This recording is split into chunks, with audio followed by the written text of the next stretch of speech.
Hey everyone, welcome to a new series from Two Left Thumbs. My name's Graham, and today we're going to be looking at a brand new game called Telepath Tactics.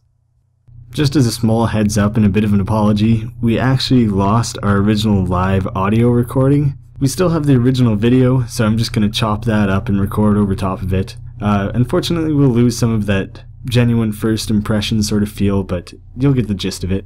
I've been following the development of this game for a while now, because I was pretty excited to see this indie Fire Emblem coming to PCs. I've only ever played a handful of Fire Emblem games and almost all on handhelds, so I was excited to have something I could sit down with and really get into, and this seemed to fit that need. It's of course not beat for beat like Fire Emblem. It does have some uniquenesses that it brings to the table, such as destructible battlefields, the ability to build bridges, destroy those bridges, plant traps and barricades, the ability to push enemies around. So it's got some new things to bring to the table, which is pretty fun to explore. This game was developed by Sinister Designs, which is actually just the one-man team of Craig Stern. I have a lot of respect for these one-man studios. The game was kickstarted, but not till its second attempt. The first one came short of its goal. Craig said he learned a few tricks about marketing and how to sell his product. He came back with a new Kickstarter campaign and surpassed his goal, so good for him.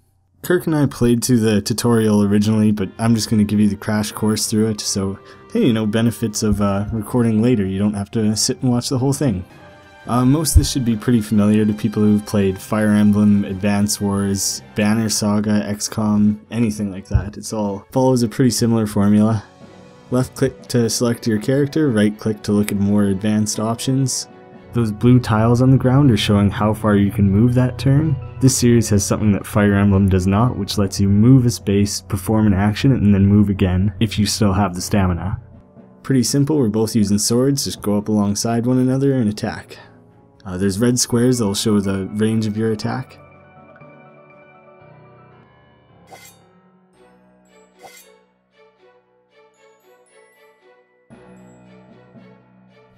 Now you see the enemy can actually wrap around me and do a backstab attack, which does extra damage.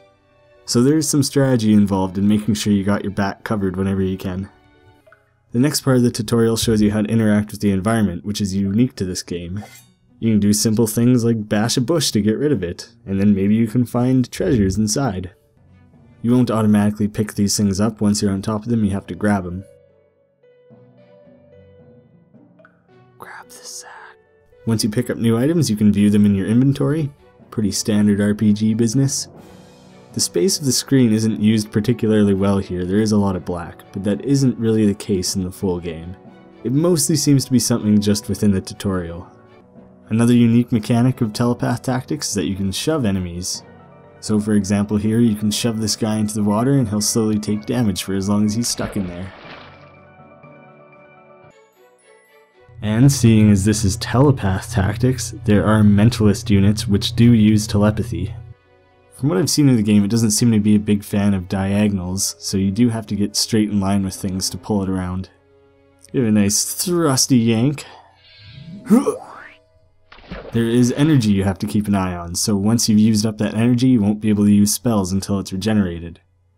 The game hints that you should learn to make good use of the rest ability, which helps you gain energy more quickly, so as long as you're safe, you should take some rest, recover some energy, and get back in the action. This part of the tutorial is demonstrating that you're usually controlling an army, not just one unit, so you should plan accordingly.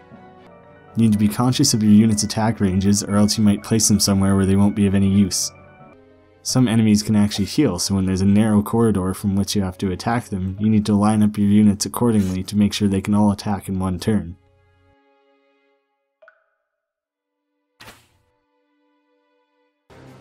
It was a nice brief tutorial which introduced the important mechanics of the game. Right away it bothered me that there's an enormous amount of black space, and the UI and text boxes are incredibly small compared to the rest of the screen, and I almost have to squint to read what's on them. I'm gonna go ahead and assume that you guys aren't gonna be able to read it. So now we decide to dive into the campaign. There's both a normal mode and a casual mode. The normal mode is where units will actually stay dead, the permadeath that people are probably familiar with Fire Emblem. Kirk and I felt pretty confident in our strategy abilities, so we decided to go with normal mode.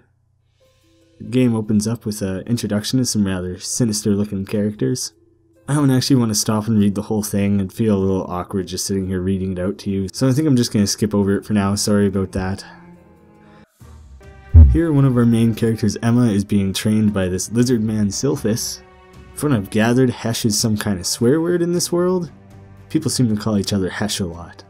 This was something that actually kind of annoyed me. We had just finished playing through the tutorial and then the game opened up with a tutorial. Either I missed the option or the game didn't actually make note of the fact that I had just finished playing through the tutorial. It's a bit of a waste of time to put me through all this again. I wish there was a line of code that made note of it, or just something that simply asked me if I'd like to take a second tutorial. Seeing as this is covering all the exact same stuff as the real tutorial, I'm just going to cut it all out. And we're introduced to Emma's younger sister, Sabrina, who, as Kirk pointed out, appears to have predator hair. Too Long Did Not Read version, Emma got roughed up in that training session, and the two of them are plotting to go rescue their father, who has apparently been captured. Again, I'm sorry this is pretty jarringly different from what we usually do around here. But on the other hand, when we originally played through that tutorial, it did take about 20 minutes, so maybe we just saved you a whole bunch of time out of your day, so you can thank us for that. I have good feelings about the game so far. It was surprisingly only $15 on Steam. I was expecting closer to $25, so I think it's a pretty good buy. I know this wasn't a typical Let's Play.